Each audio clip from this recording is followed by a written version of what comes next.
Video pertama pesawat tempur siluman berbasis kapal induk J-35 buatan China yang sedang menjalani uji penerbangan telah muncul di media sosial.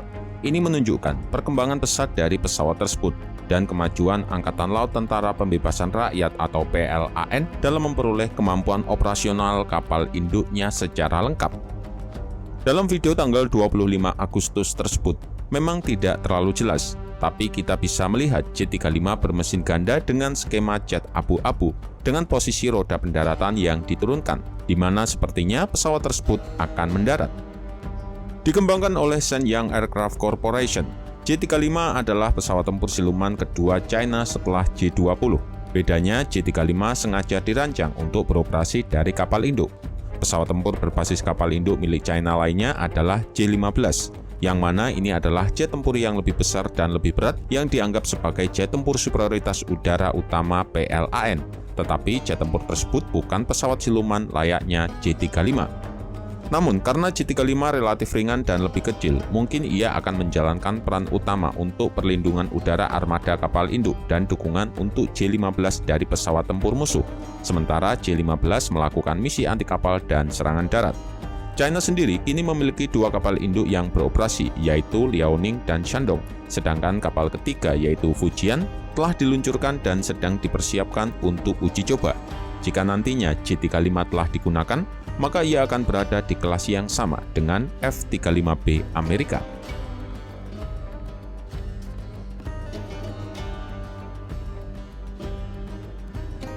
FJ-31 adalah demonstran pesawat tempur siluman bermesin ganda yang mencakup dua badan pesawat terbang yang berbeda yang telah menjalani uji penerbangan aktif masing-masing sejak akhir tahun 2012 dan akhir tahun 2016. Pesawat ini sering juga dijuluki J-21 dan J-31, meskipun hal itu salah, karena pesawat tersebut adalah inisiatif dari perusahaan swasta. Namun, selama beberapa tahun terakhir, Angkatan Laut PLA telah menerima kehadiran pesawat tersebut untuk dikembangkan menjadi pesawat tempur generasi kelima berbasis kapal induk, sehingga menghasilkan pesawat yang memang akan menerima inisial J-35. Namun, penunjukan nama tersebut merupakan lompatan numerik dari J-20. Dengan demikian, menyimpang dari norma sebelumnya, di mana penunjukan pesawat agak lebih berurutan, seperti J-10, J-11, J-15, dan J-16.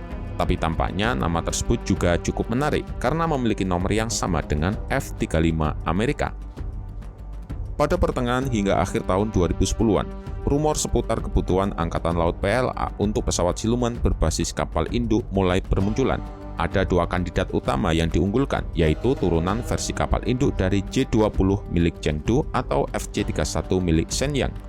Selama beberapa tahun, ada beberapa perdebatan mengenai pesawat mana yang akan dipilih oleh PLA, karena ada keuntungan dan kerugian tertentu untuk kedua opsi tersebut. Turunan J-20 tentu akan lebih besar dan memiliki jangkauan serta muatan yang lebih besar pula. Namun, ukuran J-20 yang lebih besar juga akan membatasi jumlah pesawat yang dapat ditampung pada ruang kapal induk. Turunan J-20 kemungkinan juga memerlukan modifikasi yang lebih ekstensif agar bisa beroperasi di kapal induk. Selain itu, Chengdu tidak memiliki pengalaman sebelumnya dalam mengembangkan dan memproduksi pesawat tempur Angkatan Laut dibandingkan dengan Shenyang. Sementara turunan FJ-31 yaitu J-35 ukurannya lebih kecil dibandingkan dengan J-20, sehingga memungkinkan lebih banyak pesawat untuk ditampung di dalam kapal induk dan mungkin terbukti lebih mudah untuk beradaptasi dengan peran Angkatan Laut. Shenyang juga diuntungkan karena memiliki pengalaman dalam mengembangkan dan memproduksi pesawat tempur untuk kapal induk yaitu J-15.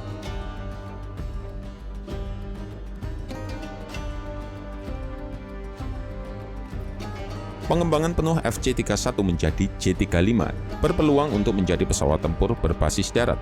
Penjualan pesawat berbasis darat tentu akan lebih mudah untuk pasar ekspor karena tidak semua negara memiliki kapal induk. Varian berbasis darat akan memanfaatkan semua pengembangan dan subsistem sebagai bagian dari pesawat berbasis kapal induk standar dengan menghilangkan fitur untuk penggunaan kapal induk seperti sayap lipat, perlengkapan ketapel, dan pengait ekor.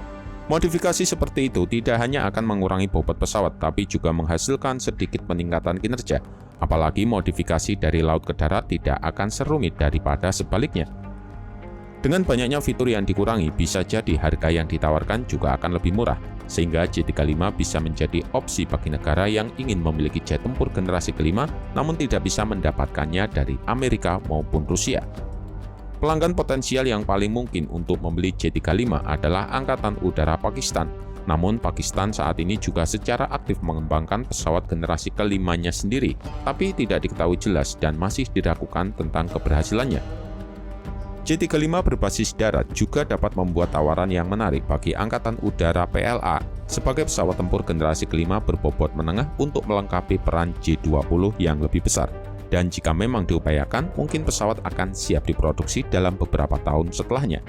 Namun, pesawat tempur berbobot menengah mungkin akan dipilih pesawat dengan mesin tunggal yang ditenagai oleh mesin terbaru China yaitu WS-15, karena mesin tunggal akan memiliki keuntungan dalam hal biaya operasional dan perawatan. Oleh karena itu, masih menjadi pertanyaan apakah Angkatan Udara PLA akan tertarik untuk mengadopsi varian J35 berbasis darat.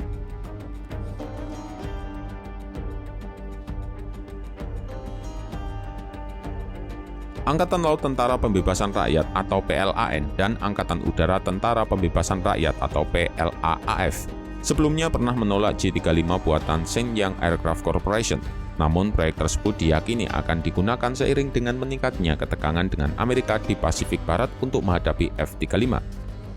Jika diamati, terdapat kesamaan dalam konfigurasi kanopi milik J35 dan varian F-35B, di mana pada F-35B memang memiliki fitur kemampuan lepas landas pendek dan pendaratan vertikal atau STOVL untuk digunakan pada kapal amfibi Korps Marinir Amerika dan Angkatan Laut Amerika. Ini karena F-35 memiliki kipas pengangkat untuk memungkinkannya lepas landas dan mendarat secara vertikal.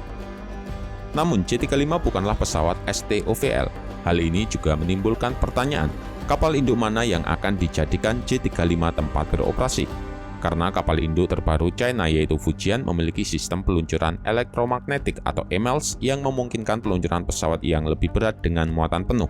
Dengan demikian, setelah uji coba laut dan dioperasionalkan, Fujian mungkin akan membawa sebagian besar J-15 dan sejumlah kecil J-35. Kondisi ini mungkin akan berbeda dengan Liaoning dan Shandong yang masih menggunakan peluncuran model Skyjump. Tak perlu diragukan lagi, jika melengkapi kapal induk Liaoning dan Shandong dengan J-35, tentu akan sangat meningkatkan potensi tempur mereka. Sifat siluman dari J-35, itu berarti pesawat ini mungkin dapat lepas landas dari Skyjump tanpa ada kendala dalam sebagian kondisi dengan muatan ringan, yang berisikan bahan bakar dan senjata internal penuh. J-35 kemungkinan akan memasuki layanan antara tahun 2026 hingga 2027, beberapa tahun lebih lambat dibandingkan dengan kapal induk Fujian. Oleh karena itu, keluarga J-15 diharapkan kompatibel dengan peluncur ketapel milik Fujian.